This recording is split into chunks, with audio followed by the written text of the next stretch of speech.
आखाती देशात सुरू असलेल्या युद्धामुळे पेट्रोलचा तुटवडा जो आहे तर तो भारतामध्ये होऊ शकतो अशी अफवा पसरल्यामुळे बघितलं तर संपूर्ण पेट्रोल पंपावरती जे आहे तर मोठमोठ्या रांगा या लागल्याचं पाहायला मिळत आहे। खरं तर अहिल्यानगर मधील पेट्रोल पंपावरती मी आहे आणि या पेट्रोल पंपावरती अगदी सकाळपासूनच गर्दी जी आहे तर ती पाहायला मिळते आहे। खरं तर जिल्हाधिकाऱ्यांनी यावेळी सांगितलेलं आहे की जिल्ह्यामध्ये कुठल्याही प्रकारचा पेट्रोलचा जो आहे तुटवडा नाही, मात्र तरी देखील नागरिक हे मोठ्या प्रमाणामध्ये गर्दी करताना खरं तर पाहायला मिळत आहेत। अगदी सकाळपासूनच अशा पद्धतीनं गर्दी जी आहे तर ती होताना दिसत आहे। आपल्या सोबत बोलण्यासाठी पेट्रोल पंप चालक आहे, त्यांच्याशी बोलणार आहोत।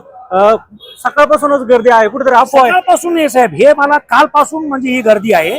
कालपासून म्हणण्यापेक्षा परवा संध्याकाळी 6 वाजता कुठल्या तरी सोशल मीडियावर असं आलं आहे की येत्या काळात जर युद्ध लांबलं तर लॉकडाऊन सदृश्य परिस्थिती येऊ शकते, म्हणून त्या लोकांच्या मनात एक भीतीपोटी भावना उत्पन्न झाली की जर लॉकडाऊन पडलं आणि पेट्रोलचा पुरवठा बंद पडला तर आपण काय करायचं।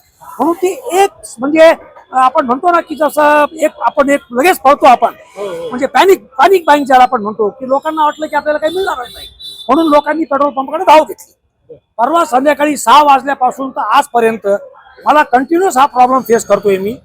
तरी मी म्हणजे माझ्या वर्किंग आवर्स मध्ये कुठली कपात केली नाही, मी सगळ्यांना पुरवठा करतोय। मला माझी कंपनी भरपूर माल देते, मी सगळ्यांना माल पुरवतोय। नागरिकांना काय आवाहन कराल? नागरिकांना मी हेच आवाहन कराल की त्यांना जेवढं लागतं तेवढंच घ्या। आता त्यांचं म्हणणं असं आहे की बाकीचे पंप बंद पडतायत, मग आम्ही कुठं जायचं? आता त्याचा प्रश्नाचं तू उत्तर माझ्याकडे नाही आहे साहेब।